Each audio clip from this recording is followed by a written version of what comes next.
Hello everyone, welcome to this video. Today I wanted to talk to you about grief and loss and how we can use the oponopono technique to deal with this painful situation. Let's talk about the 5 stages of grief and how we can befriend this painful process. I lost a family member a few months ago, and by going through this process of grief, I realized so many things about myself and grief, and I wanted to share some things over here with you. Grief is a personal experience, and each person deals with grief differently depending on their personality, support system, and beliefs. There are no rules or regulations, no linear progression when we speak of grief. Some people process the grief in weeks or months, while others take years to end the process. We must treat ourselves gently and lovingly during this process because there are always setbacks. Our inner child needs a lot of care and assurance during the process we are grieving for something. According to psychology, there are five stages of grief we experience during a loss. The stages are denial, anger, bargaining, depression, and acceptance. Each stage may last for a different period. For some people, they can be long, and for others, somewhat shorter. And some people experience only some of the stages. Knowing about these stages can help us understand how we feel and know that it is normal to feel this way and that eventually we will feel better. So there is hope at the end of the journey. So the stage of denial is when we say this can't be happening, this isn't true. This is the stage of shock and disbelief. You feel numb, and although you understand intellectually that someone died, there is a feeling that this loved one will contact you somehow. So it is perfectly normal to feel this way. It is helpful to know that we might accept death intellectually, but emotionally is a different game. So there is a little bit of an internal conflict in here, right? Before knowing intellectually, yes, somebody died, somebody passed away, and feeling that this isn't true necessarily. So the stage of anger is when we feel, why is this happening? Who can I blame for this? Who is at fault? So we might feel angry when the person who just died because they will not be there anymore, right? So we feel angry with this person because we want them to be with us, and because they passed away, they won't be there anymore. So, or we might feel angry with the doctors and caregivers or anybody else that's involved in that situation.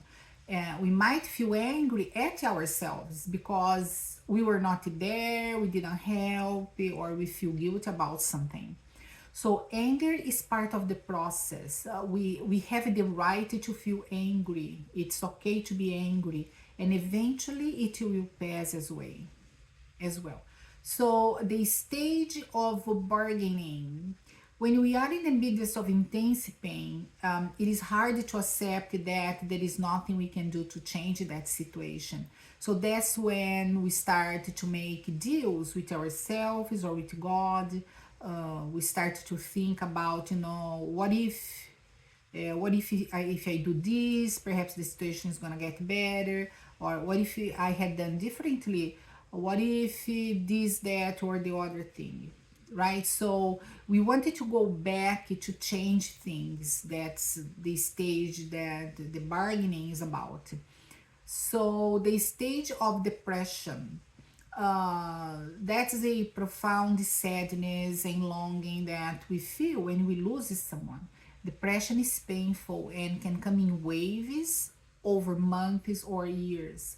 We might feel life has no meaning, and a lot of fear comes from that.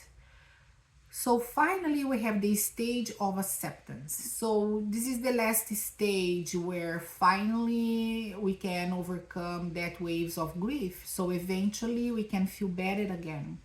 and find that we can accept what happened and learn to live again. So it is normal during the grief process to experience guilt, fear, and physical pain. We might feel guilt for things we said, or for things that we didn't say, or for things that we did, or for things that we didn't do.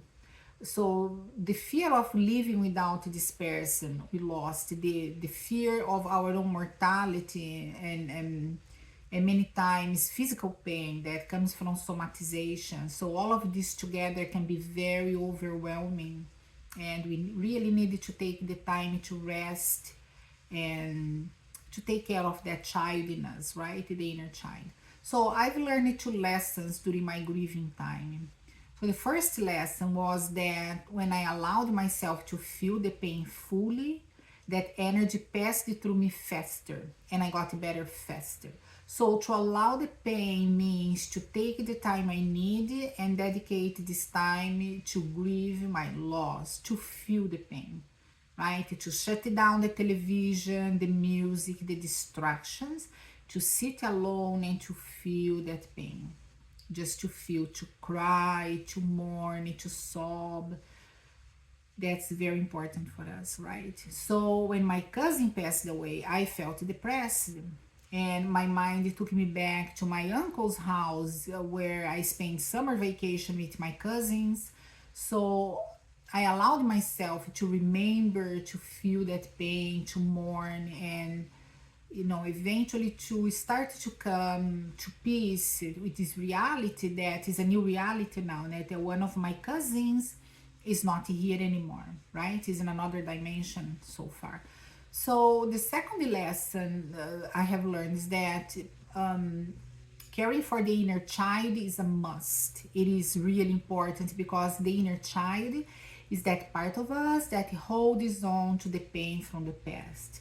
So when there is a traumatic situation such as a loved one dying, the child gets overwhelmed and sometimes cannot handle what is going on around, right? So we need to care for this inner child. We need to rest and eat well, seek solitude and quietness, and so we have the time to reorganize our inner world of thoughts, feelings, and emotions. This is really important to us, right? So I use the Ho'oponopono quite a bit during these days of grief. I used the blue solar water. I was drinking a lot of blue solar water. I did the heart breathing to calm myself down. And I also used the ice blue, which is another Ho'oponopono tool. So ice blue is very helpful with physical and emotional pain. All you need to do is to think or say ice blue. Ice blue is a healing frequency and can help with grief. Sometimes I lay down and I repeat mentally ice blue, ice blue, ice blue. So that's how I use the ice blue. You can also use the four phrases if you want, right? I love you, I am sorry, please forgive me, thank you. They work as well. It's just is a choice here, right? But during my grieving process, I used a lot of ice blue, and I still do because I do have sometimes this wave of sadness that comes over me. So ice blue is very helpful with that. We needed to pay attention that the global tragedies that are unfolding now as we speak also trigger grief and the feeling of loss in us, just like losing a loved one. The crimes, the wars, lies and manipulation, genocide, and the senseless loss of a human life because of politics and greed can trigger us into a great amount of grief. So listening to the news and seeing what is going on in the world impact us tremendously. And many times we even don't know that we are in a state of grief, right? We don't remember that. So it is important for us to remember that it is not only about losing a personal friend or a family member, but what happens in our communities, the closest communities to the farthest communities to the global community affects us tremendously. in my experience, I notice how I go through these stages of grief pretty much when I am watching the news. Because the very first thing that happens to me is denial. I look at the news and I'm like, oh, I can't believe this is happening. You know, so why is this happening? So anger comes, right? Why is this happening? And I start to bargain in my mind, you know, what if so and so had it done differently? What if, right? Then I go into depression. Now I feel overwhelmed, overloaded by this profound sadness that nothing makes sense to me, and I have to work to get myself out of this stage, right? I have not arrived in the acceptance stage yet, because I think it's very hard to accept what is going on in the global community, right? All the tragedies, all the horrible things happening. So I am still working on that. I'm using a lot of ice blue nowadays, you know.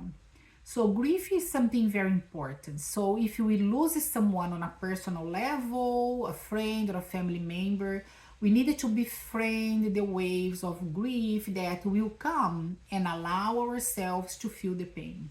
And when we lose people on a collective level, such as when we get information about people being killed in wars or genocide, animals being abused, the environment being destroyed, all of this causes tremendous grief on us, because everybody, all of these people, the animals, the trees, the lakes, the ocean, the environment, everything is part of us and we are part of them, right?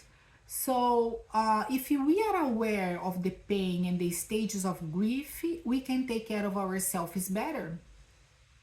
So, that's how important this information is for us, you know? So, we are aware. Oh, I am angry now. Okay, that's one of the stages of grief. So, if you are in the midst of physical or emotional pain, remember that you can use ice blue all day long if you want.